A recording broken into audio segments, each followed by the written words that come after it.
Hello, my loves, and welcome to this message. It's good to see you. And if you're new here, um, I like to give a little heads up. I'm sorry, I'm already tuned in, or at least I can already feel the energy, and I can already tell that I've struggled to oh my god, trouble speaking. So sorry, I'm messing up my intro here. Okay. If you're new here, this is what you get.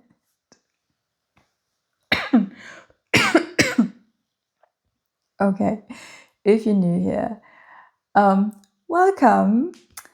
My readings might be not what you're used to. They can be a little different. I like to dig deep. I like to compare them to a journey because this is what they usually are. They are a journey. And if you like to dig deep, if you like to get to the core of things, you're in the right place. And let's just begin right away. Let's dive in. And yeah, so this is quite the heavy energy. And because, yeah, I can already tell that I need some grounding for that one. I will tune in a little deeper. So yeah, and calling on to my spirit guides and my ancestors for guidance and support. I call onto the four elements to also guide and support me. For the fire to burn away the pride of my ego. Calling to the water to clear my senses and my channel. Calling onto the wind to blow away distractions and give me clarity. Calling onto the earth to ground me and to share its wisdom. Thank you. Whew, all right, that was needed.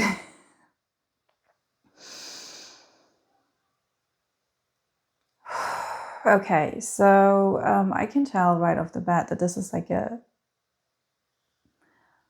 darker feminine aspect energy that is coming through. Seems to be some kind of nature related spirit.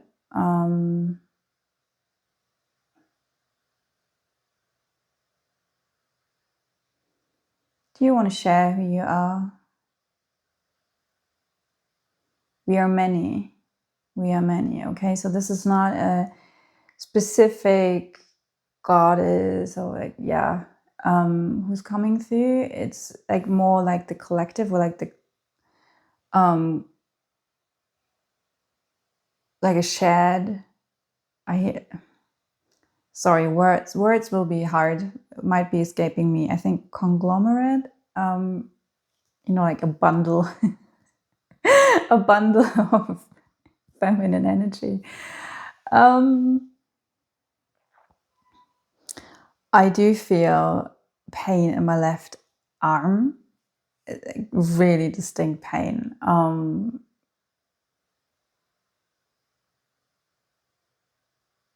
There's something about the arm, like a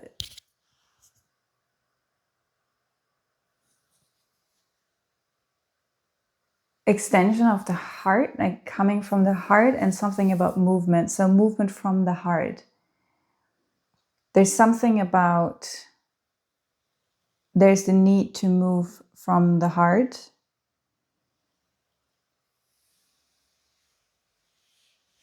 Okay, I get a bag.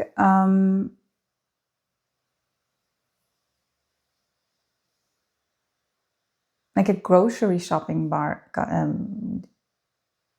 bag. There's something about collecting abundance, but not in order to put it on a shelf, but in order to live off of it, like live from it. Now I see someone like going into a forest and collecting berries and mushrooms and pine cones, like what Mother Nature has to give, and herbs, all kinds of things. So there's like something about the abundance, the plentifulness that there is in this universe and that Mother Earth, Mother Nature has to give. And now I'm seeing a human going into a supermarket, and it's like the contrast is very artificial. And it's one of the, like those superstores, those huge superstores where you can just get everything. And so there's something about the contrast between going into a forest and collecting what you need and like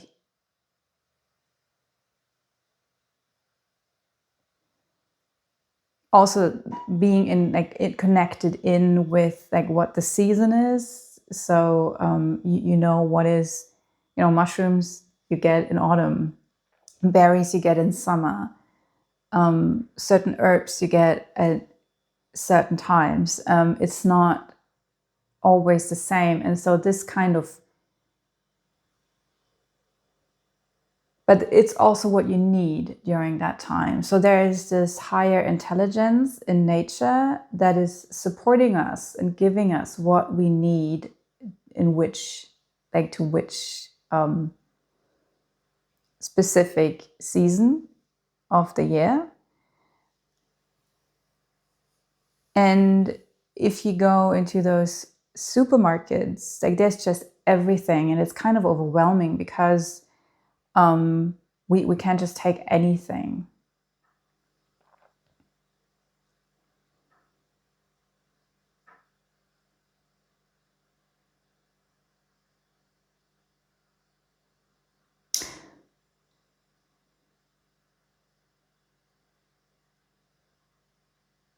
I don't know why, like, it feels a bit out of place, but it's very prominent. So this is why I'm saying it. It is like, this is not to be meant as a consume criticism. Like there's nothing wrong to go to a supermarket to get your groceries. This is just a symbol. Like this is as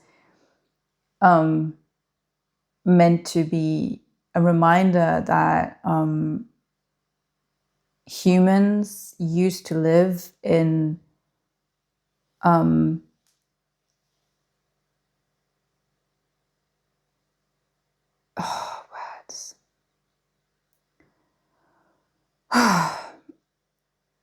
Like in a deep rhythm and in sync with the earth.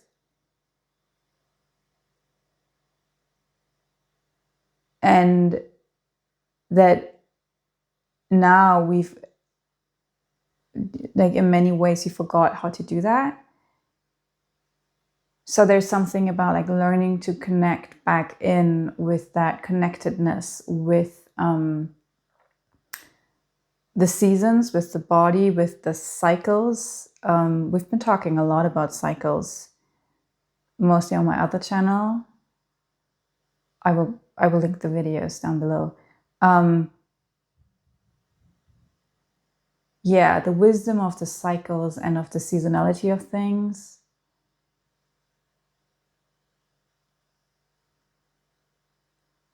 And it's like this, to know what you need and to be like, to find the security in just being okay with having what you need right now, and not to hold on to things that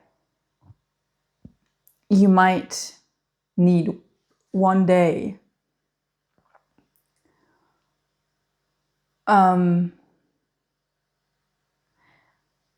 Okay, so there's something about like collecting things like for winter, for when times get bad and like scarce. And that is, oh, okay, so that this is a natural thing that is like inside of us humans, from our ancestors, because there were times where we had to make sure that we would have enough to survive a winter. So we had to collect enough fruits and nuts, and maybe have meat that we would store in like salt, and however you could make things more durable.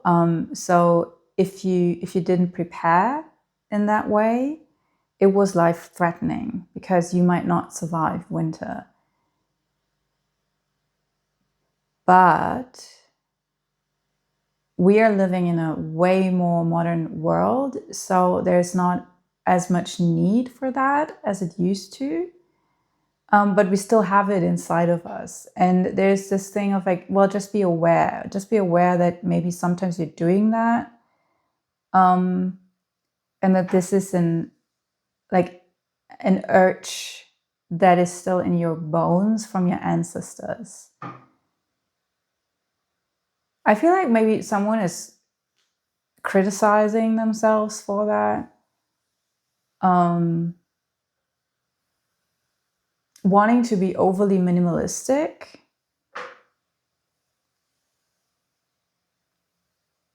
I'm brought back to that shopping bag. It's like, yeah, put into your shopping bag what you need, not more and not less.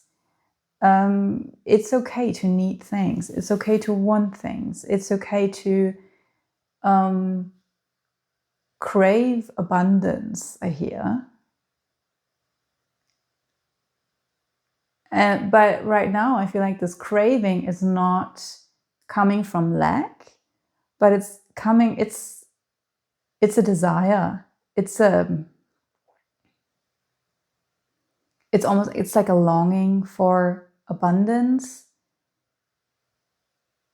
but not to hold on to it, but to cherish it, and to, like, there's a huge amount of gratefulness I feel for this kind of abundance. And it's really like it's swimming in it, flowing with it, dancing with it. Like when you see a lush garden in summer in full bloom, and you're just in there and you're taking in like the visuals and the smells, and you pick some fruit, and you just enjoy like all that lushness. And it's nothing I can hold on to. It's just something that is given to me right in this moment, and I can experience it right now. But there's no need, and like it's in vain actually to try to hold on to it.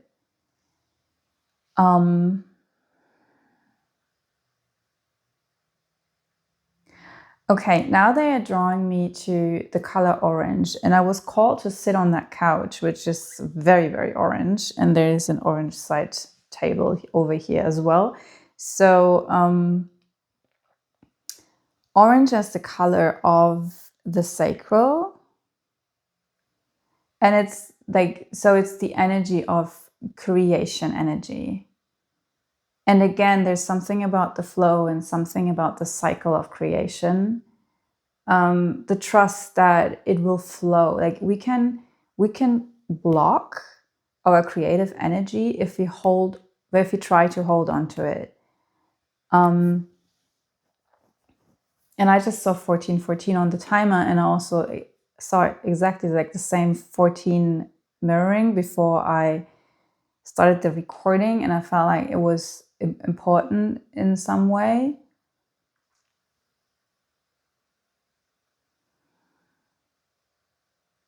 So the 4 is the color, the number of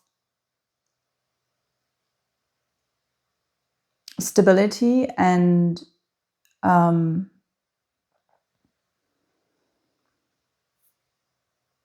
physical manifestations. Also groundedness. It's a very grounding number. And the 1 as the initial spark.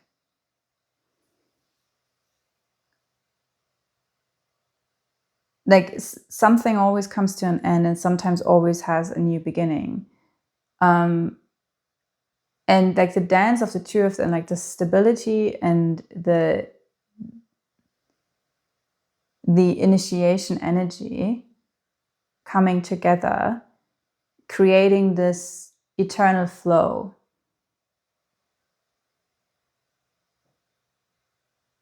Again, like there's nothing you can hold onto. You cannot hold onto the river. You cannot hold onto the water that is flowing through the river. You can catch it, like, and you can put it in a bucket, but it will never be the same again. It will never be like the same as in the river.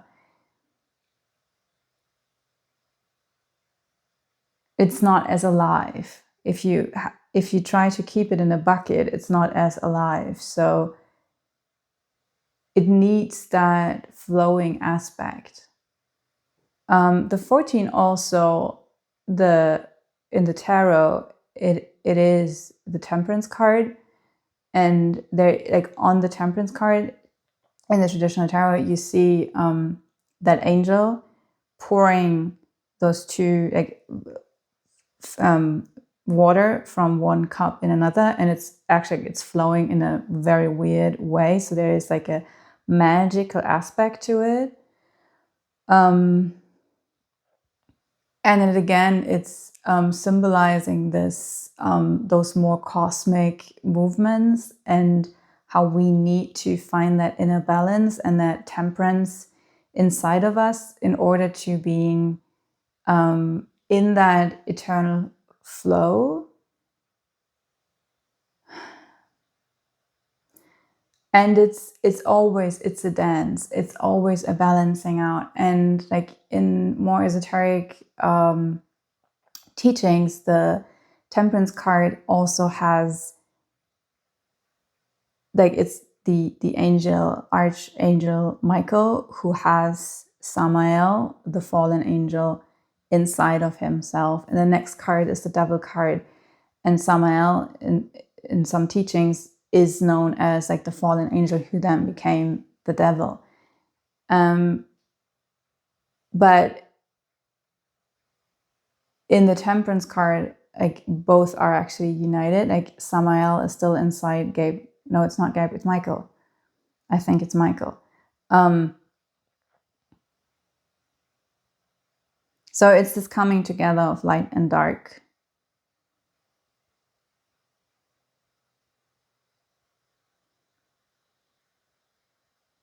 And again, I hear everything has its season. Like there is a day and there is a night. There is a summer and there is a winter.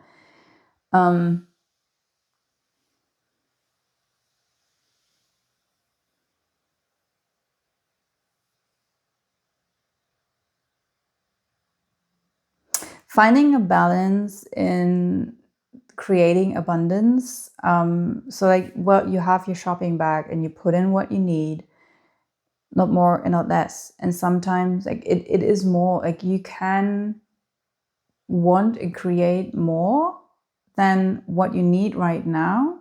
And you can put something aside for winter because you know that there will be times when you don't have maybe the energy or the capacity to create. But to know that, yes, it will be enough to bring me over that time. And then at some point, spring will come around again, and then I can collect new fruits.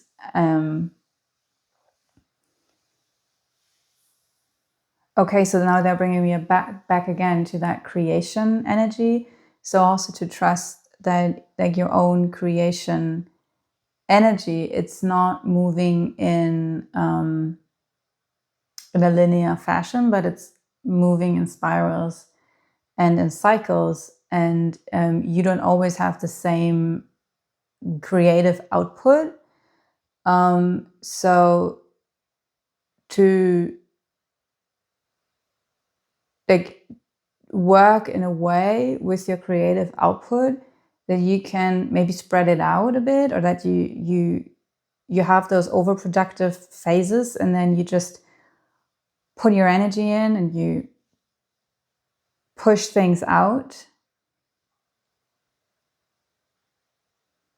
knowing that this will last you for a while and that this allows you to be more like less productive during other times.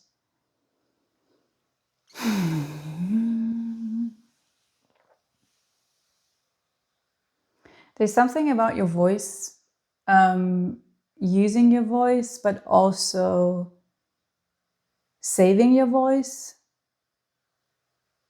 Again, this balancing, again, this like moving in cycles. I hear rest your voice sometimes. You can rest your voice every now and then. I get something about a singer. Maybe you're a singer. Maybe you need to give yourself the rest, to like give your voice a rest every once in a while.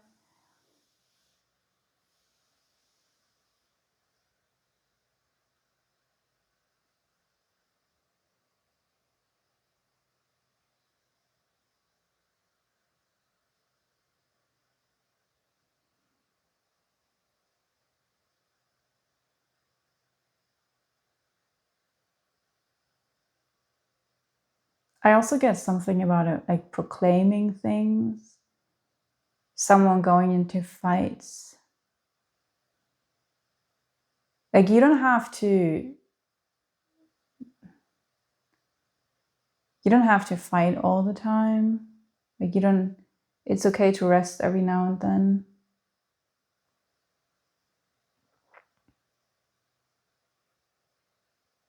So this is getting a bit blurry now.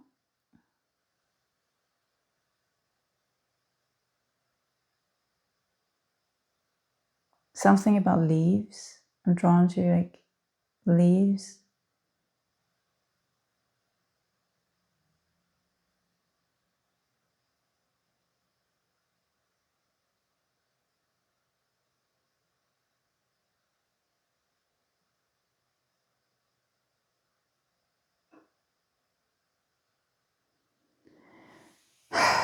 Leaves and winter.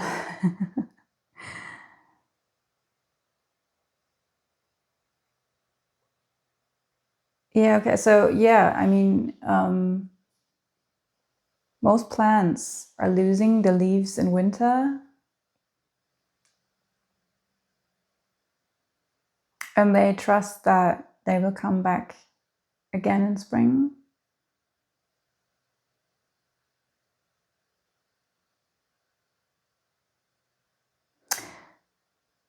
Okay, but they're also evergreens. There are also other kind of plants who are evergreens, and they don't necessarily lose their leaves, but they still go through cycles with the fruits, for example. Okay, so they're saying what they try to say here is that there are those kind of plants, and plants being a symbol for you. And it seems like your self-expression, like your creations, whatever that is. Some have like a very distinct cycle of, okay, I'm very, very productive during this phase, and then I really need deep rest during other times, like losing my leaves and just like going into this winter hermit phase. And then I'll come back around when springtime is here, like as an internal cycle, creative cycle. And there are people who have like, they are evergreens. They can like, they have more of a stable energy, and they might have like a more stable output in general, but they still have cycles. Maybe they're not as obvious, but they still have their own cycles, and that they should like find out what those cycles are for you. And this is how you can create abundance for you. If you know your own cycles, if you are familiar with how you work, you can create stability. Like we're coming back to this 4 and 1, like this initiation energy and the 4 as like this grounding, stabilizing energy. How do they work for you? How do they work together for you? So that you come into like your unique creation cycle that you can work with, and that guarantees you that you're always in your best energy to create, so that you have enough for the winter season.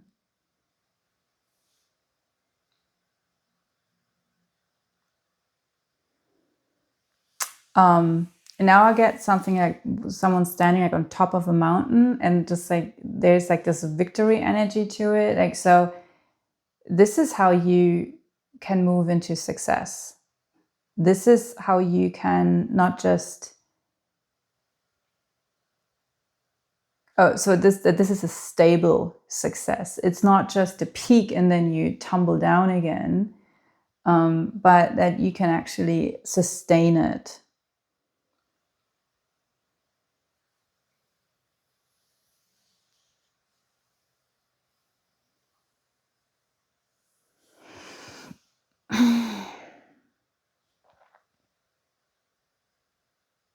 Okay. They're bringing me to the tarot.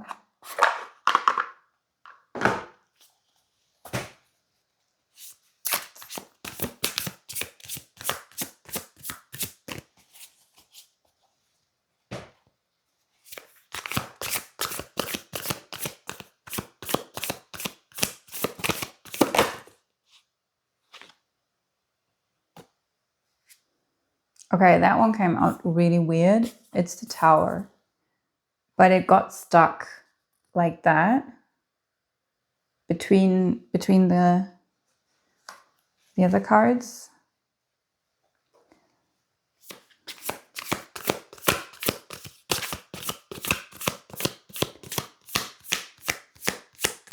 There's something about like there is a tower, but you can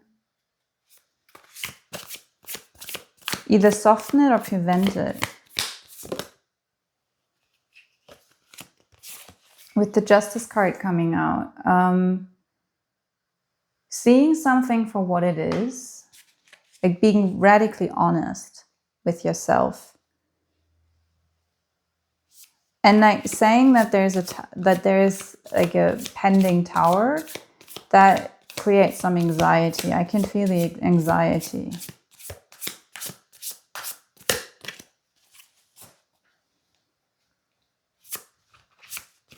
But you can still catch it. You can still catch it. Like it got stuck between the card, like in the deck, and the Hanged one came out. So you are asked to sit with that and be open and to receive.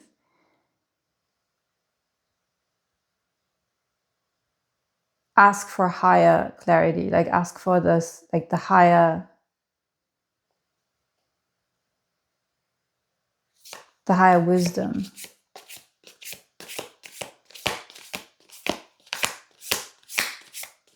And it might be a bit uncomfortable to do that.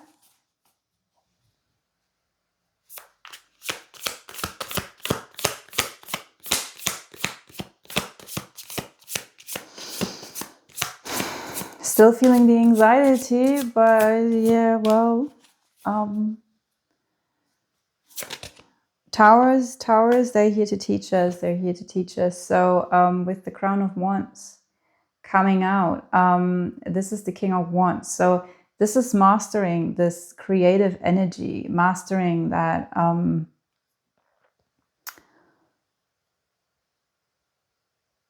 what I was actually talking about. This, it's a fiery energy, but for me, like the Wands suit is very much one about our willpower, but also creative power.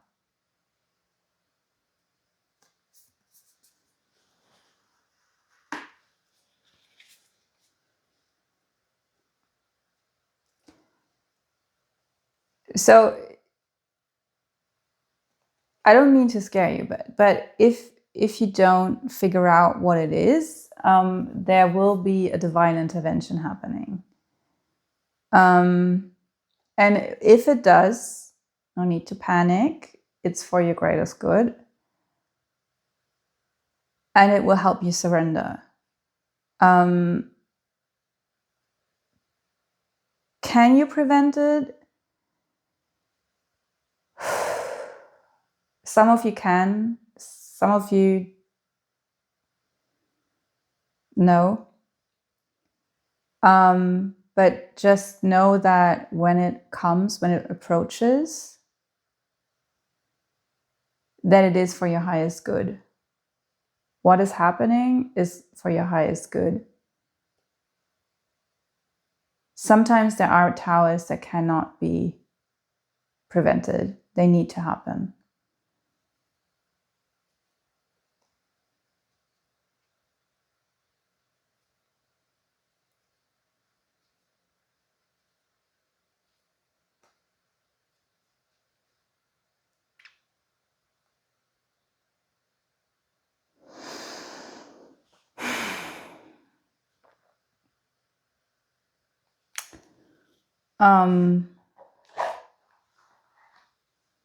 So there's something about creating that future that you want. And so there are skills you need to learn. There are skills you need to learn in order to being able to sustain that future that you're trying to create. And it really is about self-knowledge, about like knowing that in a creative energy, and to move with those cycles of your own creation energy.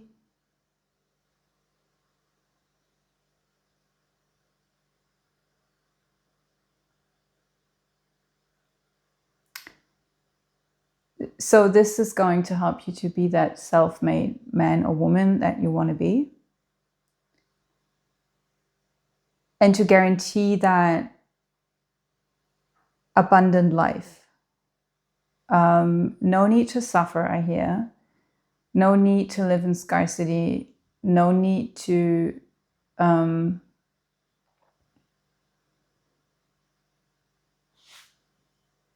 what is it, like hoarding, but also no need, like no need to live in scarcity, but also no need to hoard. Like the perfect balance, finding the perfect balance.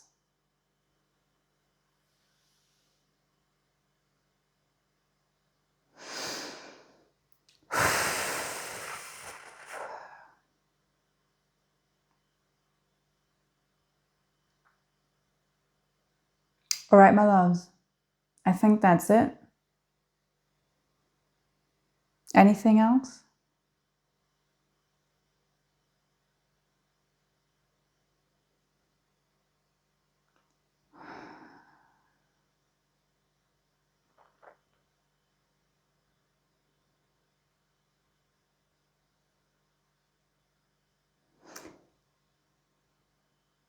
There's something about the wind. I don't know, maybe that's for someone.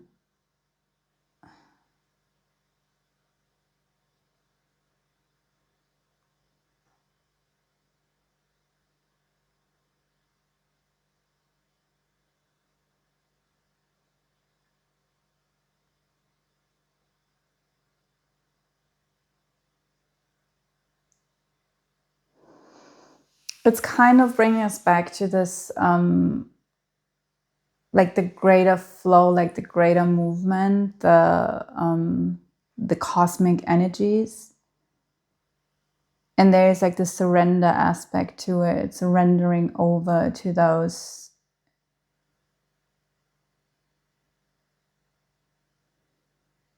bigger, deeper cosmic movements, like the seasons.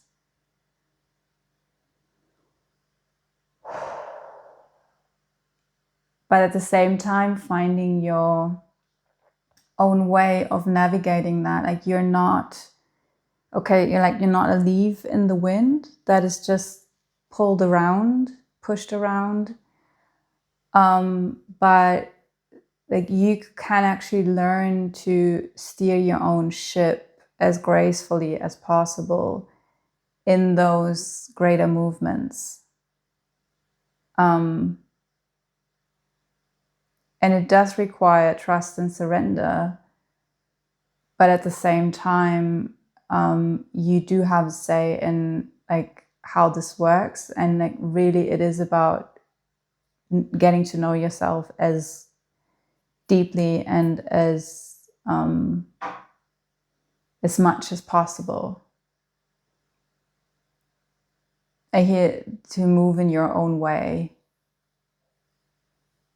This will lead you to success. All right, that's it. Thanks for tuning in. Thanks for contributing your time and energy. I hope this message served. I hope it'll find you if needed. And as always, I would love to hear from you. Maybe give a thumbs up or leave a subscription. It helps out the channel a lot if you like to see more content like that. And yeah, I would love to see you in the next video. Until then, take good care and see ya. Bye.